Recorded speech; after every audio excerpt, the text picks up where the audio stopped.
മണ്ണിട്ടിരുന്നത്. ഇത് നമ്മുടെ നാടുകളിലൊക്കെ പലകയാണ്. അപ്പൊ ആ പലക വെച്ച് ആദ്യം ഖബർ മൂടുക. അത് കഴിഞ്ഞാൽ പിന്നെ എന്താണ്, 3 പിടിമണ്ണ് വാരി ആ ഖബറിലേക്കിടൽ പ്രത്യേകം സുന്നത്തായി പഠിപ്പിക്കുന്നു. 3 പിടിമണ്ണ് വാരി ഖബറിലേക്കിടുക. അവിടെ നാം ശ്രദ്ധിക്കേണ്ടുന്ന ഒരു കാര്യമുണ്ട്. യുസ്തഹബ്ബു എന്നാണ് ഇമാമിങ്ങൾ പറഞ്ഞു. യുസ്തഹബ്ബു എന്ന് പറഞ്ഞാൽ സുന്നത്താണ്. ഈ 3 പിടിമണ്ണ് വാരി ഇടൽ എന്താണ്? സുന്നത്താണ്. എങ്ങനെയാണ് ഈ 3 പിടിമണ്ണ് വാരി ഇടേണ്ടത്?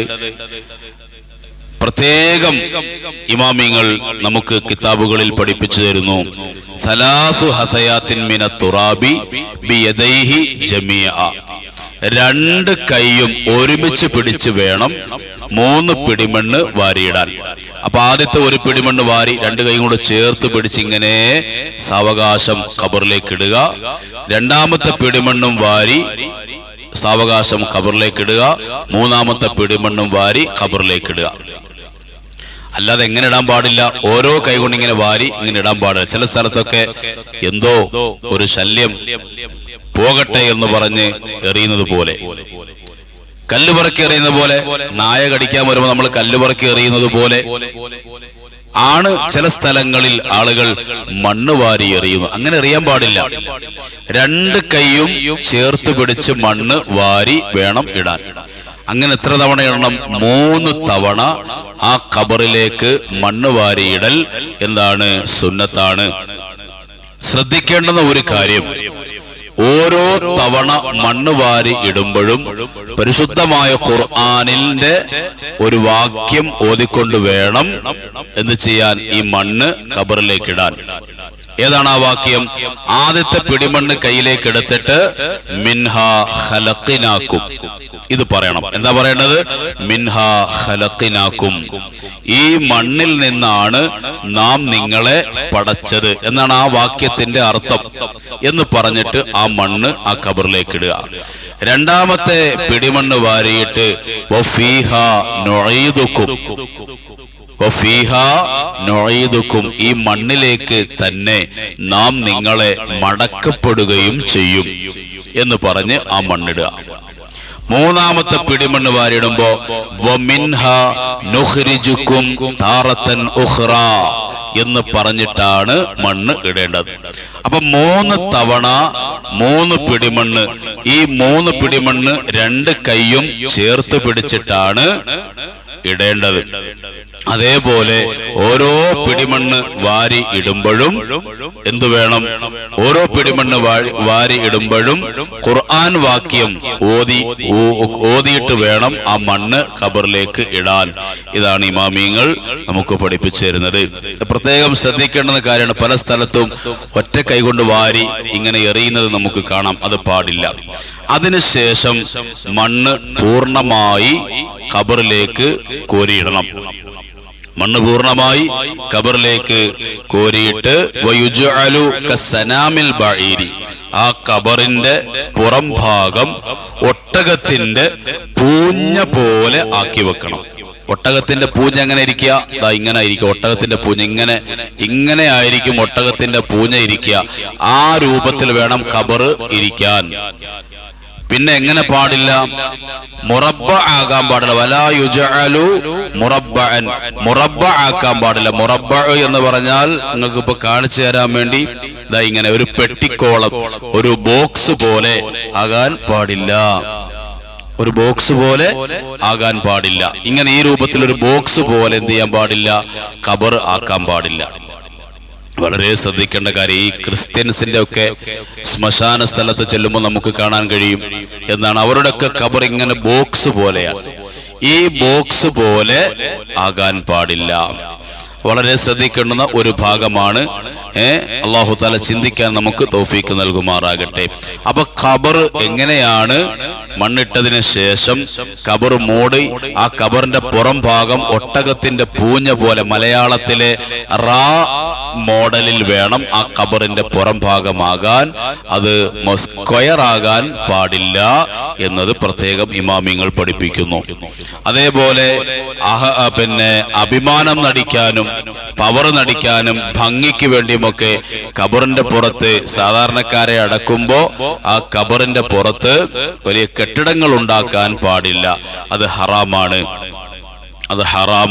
സാധാരണക്കാരെ അടക്കുമ്പോൾ അയാൾ വലിയ കുടുംബക്കാരനാണ് എന്ന് അറിയിക്കാൻ വേണ്ടിയിട്ട്, അല്ലെങ്കിൽ അയാൾ വലിയ മന്ത്രിയായിരുന്നു എന്ന് അറിയിക്കാൻ വേണ്ടിയിട്ട് അയാളുടെ ആ ഖബറിന്റെ പുറത്ത് കെട്ടിടമുണ്ടാക്കൽ, കെട്ടിപ്പൊക്കൽ ഒക്കെ എന്താണ്? ഹറാമാണ്. എന്നാൽ വയുക്റഹു ദഫ്നു ഫിൽ ബൈത്തി, അതുപോലെ വീട്ടിൽ ഖബറടക്കലും എന്താണ്? കറാഹത്താണ്. വീട്ടിൽ ഖബറടക്കലും എന്താണ്?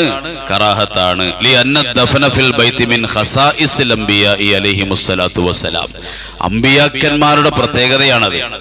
അംബിയാക്കന്മാരും ഔലിയാക്കന്മാരും അങ്ങനത്തെ സ്വാലിഹീങ്ങൾ ആദരിക്കപ്പെടേണ്ടവർ, അവരെ വ്യത്യസ്തരായി മറ്റുള്ള സാധാരണ ഖബറാളികളിൽ നിന്നും വ്യത്യസ്തരായി ആളുകൾക്ക് തിരിച്ചറിയാനും അവരെ സിയാറത്ത് ചെയ്യാനും സൗകര്യപ്രദമാകും വിധം ആണ് അവരെ ഖബറടക്കപ്പെടുക. അപ്പൊ അവരെ പൊതുശ്മശാനത്ത് സാധാരണക്കാരെ അടക്കും പോലെ അടക്കാതെ അവർക്കൊരു ഖുസൂസിയത്ത്, ഒരു പ്രത്യേകത അവിടെ കൊടുക്കണം എന്നുള്ളതാണ്. സാധാരണക്കാരെ വീടുകളിൽ മറവ് ചെയ്യാൻ പാടില്ല, അത് കറാഹത്താണ്. അതുപോലെ ഒരുപാട് ജനാസ, ഒരു സമയത്ത് ഒരുപാട് പേര് മരിച്ചു. ഈ മരിച്ച ആളുകളെയൊക്കെ പാടെ ഓരോരുത്തർക്കും സെപ്പറേറ്റ് ഖബറെടുക്കാൻ കഴിയുന്നില്ല. അപ്പൊ പിന്നെന്താ ചെയ്യാം? വലിയ ഒരു കുഴിയെടുത്ത് ആ ഒരൊറ്റ ഖബറിൽ എന്ത് ചെയ്യാം? ഇവരെയൊക്കെ ഒരുമിച്ചടക്കാം. പക്ഷെ അങ്ങനെ അടക്കുമ്പോ ഓരോ ജനാസയുടെയും ചാരത്ത് മണ്ണുകൊണ്ട് ഒരു ചാല് നിർമ്മിക്കണം. മണ്ണുകൊണ്ട് ചെറിയൊരു മതില് പോലെ നിർമ്മിക്കണം. കാരണം രണ്ട് ജനാസകൾക്കിടയിൽ ഈ മണ്ണിന്റെ ഭിത്തി ഉണ്ടാകണം. ആ രൂപത്തിലാണ് അടക്കാൻ കഴിയുക.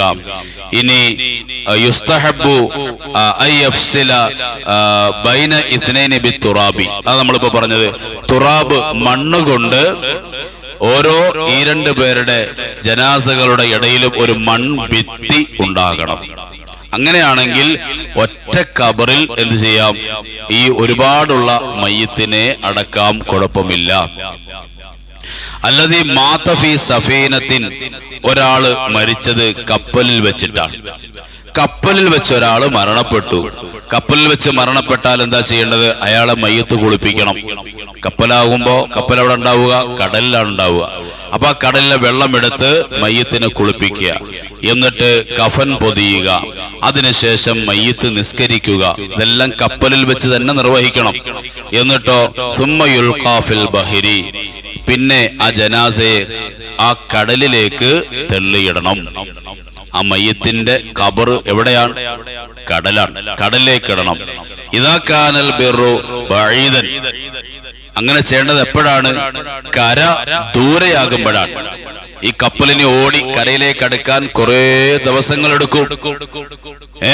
അങ്ങനെ കാത്തിരുന്നാൽ, കരയിലേക്ക് അടുക്കുന്നതുവരെ കാത്തിരുന്നാൽ ഈ മയ്യത്ത് ജീർണിക്കാൻ കാരണമാകും. അങ്ങനെ മയ്യത്ത് ജീർണിക്കും എന്ന് ഭയപ്പെടുമ്പോ കര വിദൂരത്താകുമ്പോഴാണ് ഈ പറഞ്ഞ രൂപത്തിൽ ചെയ്യാൻ കഴിയുക. ഇന്നത്തെ കാലത്ത് കപ്പൽ പണ്ടത്തെ കപ്പലല്ല. ഇന്ന് അത്യാധുനിക സംവിധാനങ്ങളുള്ള കപ്പലാണ്. ഫ്രീസറും മൊബൈൽ മോർച്ചറിയും എല്ലാം ഉണ്ട്. അപ്പൊ പിന്നെ ഇന്നത്തെ കാലത്ത് അത് പ്രശ്നം വരുന്നില്ല. മയ്യത്ത് പകർച്ചയായി പോകുന്ന, മയ്യത്ത് ജീർണിച്ചു പോകുന്ന ഒരു സാഹചര്യം ഇന്നത്തെ കാലത്ത് ഇല്ല. അപ്പൊ അതുകൊണ്ട് തന്നെ ഇന്നത്തെ കാലത്തെ വിഷയമല്ല ഈ പറഞ്ഞത്. പഴയ കാലത്തെ സംവിധാനങ്ങളൊന്നും ഇല്ലാതിരുന്ന ഒരു കാലഘട്ടത്തിലെ അവസ്ഥയാണ് ഈ പറഞ്ഞത്. യുസ്തഹബ്ബു ദഫനു ഫിൽ മക്കാനില്ലദീ മാത ഫീഹി, എവിടെയാണോ മരിച്ചത്, മരണപ്പെട്ടത്, ആ മരണപ്പെട്ട സ്ഥലത്ത് തന്നെ അടക്കം ചെയ്യലാണ് സുന്നത്ത്. എവിടെയാണോ മരിച്ചത് ആ മരിച്ച സ്ഥലത്ത് തന്നെ അടക്കം ചെയ്യലാണ് സുന്നത്ത്. യുക്റഹു നഖലുൽ മയ്യിത്തി അക്സറു മിൻ മൈലിൻ ഔ മൈലൈനി, 1-2 മൈലുകൾക്കപ്പുറത്തേക്ക് ഈ മയ്യിത്തിനെ കൊണ്ടുപോയി മറമാടൽ, മരിച്ച സ്ഥലവും വിട്ടു കൊണ്ടുപോയി മറമാടൽ കറാഹത്താണ്. ഗൾഫിൽ കിടന്ന് മരിച്ചാൽ അവിടെ തന്നെ അടക്കുക, അതേത് സ്ഥലമാണെങ്കിലും അവിടെ തന്നെ അടക്കാൻ വേണ്ടി ശ്രമിക്കുക. 1-2 മൈലുകൾക്കപ്പുറത്തേക്ക് മയ്യിത്തിനെ നഖല് ചെയ്യുക, അതെന്താണ്? കറാഹത്താണ്. ഇന്നത്തെ കാലത്ത് കണ്ടില്ലേ, ഗൾഫിൽ കിടന്ന് മരിച്ച് 1 മാസം 2 മാസമൊക്കെ ഫ്രീസറിൽ, മൊബൈൽ മോർച്ചറിൽ വെച്ച് പിന്നെ നാട്ടിലേക്ക് കൊണ്ടുവന്ന് എംബാം ചെയ്ത് കൊണ്ടുവന്നാണ് പിന്നെ അടക്കം ചെയ്യുന്നത്. നാട്ടിൽ കൊണ്ടുവന്നു. എന്തിനതിന് പോകണം? എന്തിനാണ് ആ മയ്യത്തിനെ അത്ര ദ്രോഹിക്കുന്നത്? അത് പാടില്ല, അത് പാടില്ല. എവിടെയാണോ മരിക്കുന്നത് ആ മരിച്ച സ്ഥലത്ത് തന്നെ എത്രയും പെട്ടെന്ന് അടക്കാനുള്ള സംവിധാനങ്ങൾ ചെയ്തു കൊടുക്കുക, അതാണ് വേണ്ടത്. അപ്പൊ മയ്യത്ത് മരിച്ച സ്ഥലത്ത് നിന്ന് 1-2 മൈലുകൾക്കപ്പുറത്തേക്ക് ഈ മയ്യത്ത് കൊണ്ടുപോകൽ എന്താണ്? കറാഹത്താണ്. ഇനി ലാ യുംബസുൽ ഖബറു ഇദാ കാനൽ മയ്യിത്തു ഖദ് വുദിഅ ലി ഗൈറിൽ ഖിബ്ലത്തി, ഖിബില തെറ്റിയാണ് മയ്യത്ത് ഖബറിൽ വെച്ചിരിക്കുന്നത്, എന്നാൽ ആ ഖബർ പൊളിക്കാം. ഖബർ പൊളിച്ചിട്ട് എന്ത് ചെയ്യണം? ആ മയ്യത്തിനെ ഖിബിലയ്ക്ക് നേരെ കിടത്തണം. അപ്പൊ ഈ ഖബർ പൊളിക്കാൻ പാടുണ്ടോ? ഖബർ പൊളിക്കാൻ പാടില്ല. ഖബർ പൊളിക്കാം. എപ്പോഴാണ് ഖബർ പൊളിക്കാൻ പറ്റുക?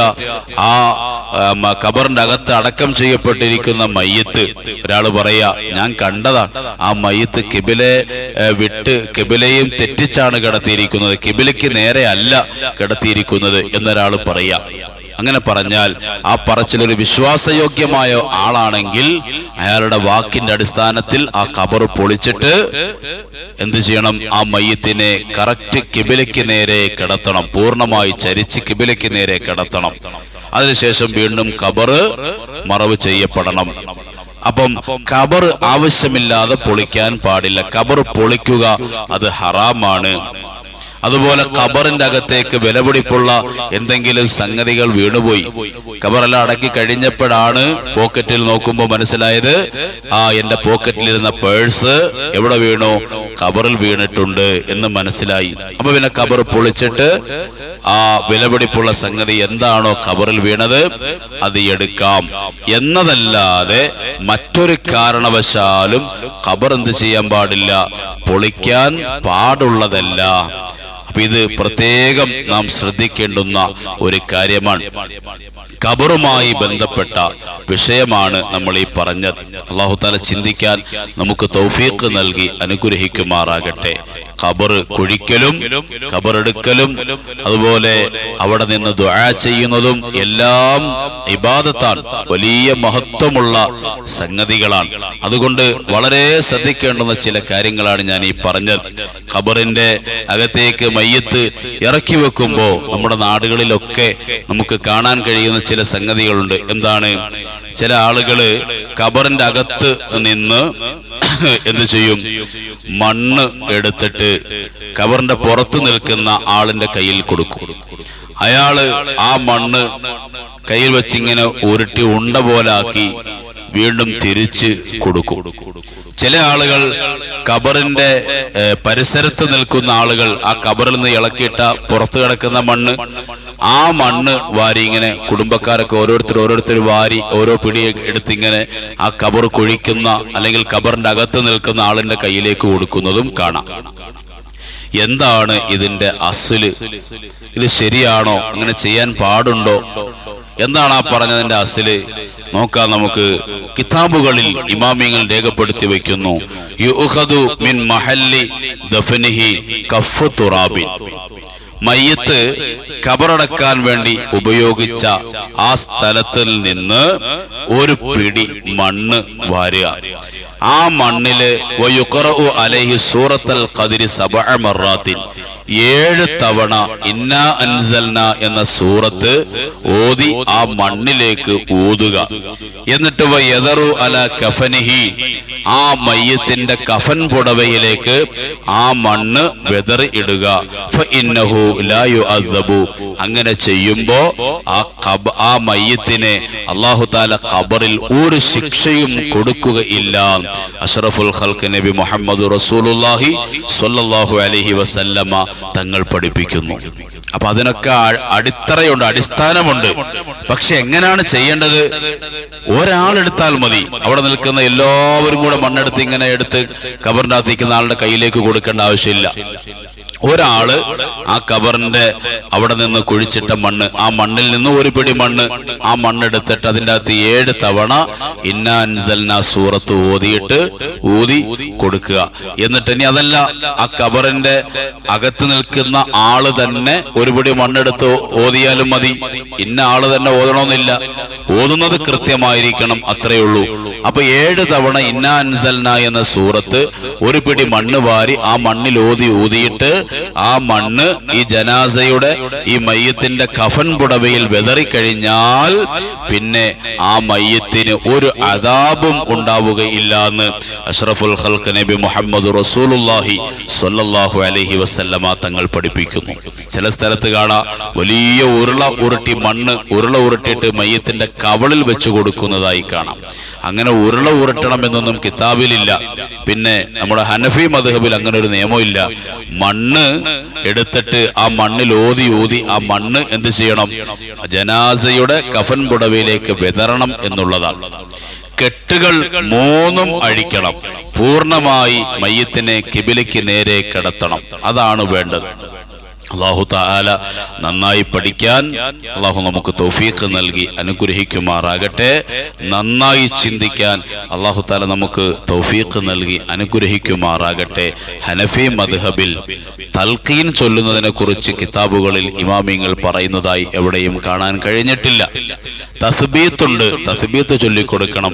അല്ലാഹുമ്മ ഗ്ഫിർ ലഹു വർഹംഹു, അല്ലാഹുമ്മ അദ്ഖിൽഹുൽ ജന്ന, അല്ലാഹുമ്മ ആമിൻഹു മിൻ കുല്ലിൽ ഫസഅ, അല്ലാഹുമ്മ സബ്ബിത്ഹു ഇൻദ സുആൽ, അല്ലാഹുമ്മ അൽഹിംഹുൽ ജവാബ് എന്ന് തുടങ്ങുന്ന തസ്ബീത്ത് ആ ഖബറിന്റെ ചാരത്ത് നിന്ന് ചൊല്ലുക. ആ കൂടെ ആളുകളൊക്കെ അത് ഏറ്റുപറയുക. അതൊക്കെ സുന്നത്തായിട്ടുണ്ട്.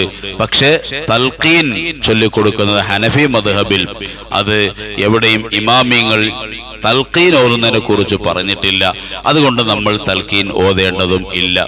നേരെ മറിച്ച് ശാഫിഈ മദ്ഹബിൽ സുന്നത്ത് തന്നെയാണ്. വയുസന്നു അൻ യജ്ലിസ വാഹിദുൻ അലൽ ഖബ്രി യുലഖിനുഹു, തൽഖീൻ ചൊല്ലിക്കൊടുക്കാൻ വേണ്ടി ഒരാൾ ഖബറിന്റെ തലഭാഗത്ത് ഇരുന്നു കൊണ്ട്, ഖബറിന്റെ മുഖത്തോട്, മയ്യത്തിന്റെ മുഖത്തോട് ഇരുന്നു കൊണ്ട്, ഫേസ് ടു ഫേസ് ആയിട്ട് ഇരുന്നു കൊണ്ട് തൽഖീൻ ചൊല്ലിക്കൊടുക്കൽ സുന്നത്താണ് എന്ന് ശാഫിഈ മദ്ഹബിന്റെ ഇമാമിങ്ങൾ പഠിപ്പിക്കുന്നുണ്ട്. പക്ഷെ ഹനഫി മദ്ഹബിൽ അത് നമുക്ക് കാണാൻ കഴിയുന്നില്ല. അതുകൊണ്ട് തന്നെ എന്താണ്, നമ്മൾ അത് ചെയ്യേണ്ടതും ഇല്ല. ഇല്ലാത്തൊരു സംഗതി ചെയ്യണ്ട, ഉള്ള സംഗതികൾ ചെയ്താൽ മതി. ആചാരങ്ങൾ ഒരുപാടുണ്ട്, ആ ആചാരങ്ങൾ നിർവഹിക്കുക, അനാചാരങ്ങൾ പൂർണ്ണമായി ഒഴിവാക്കുക. അല്ലാഹു തആല നമുക്ക് ചിന്തിക്കാൻ തൗഫീഖ് നൽകി അനുഗ്രഹിക്കുമാറാകട്ടെ. അല്ലാഹു തആല നമുക്ക് കാര്യങ്ങൾ വ്യക്തമായി മനസ്സിലാക്കാൻ അല്ലാഹു തആല തൗഫീഖ് നൽകി അനുഗ്രഹിക്കുമാറാകട്ടെ.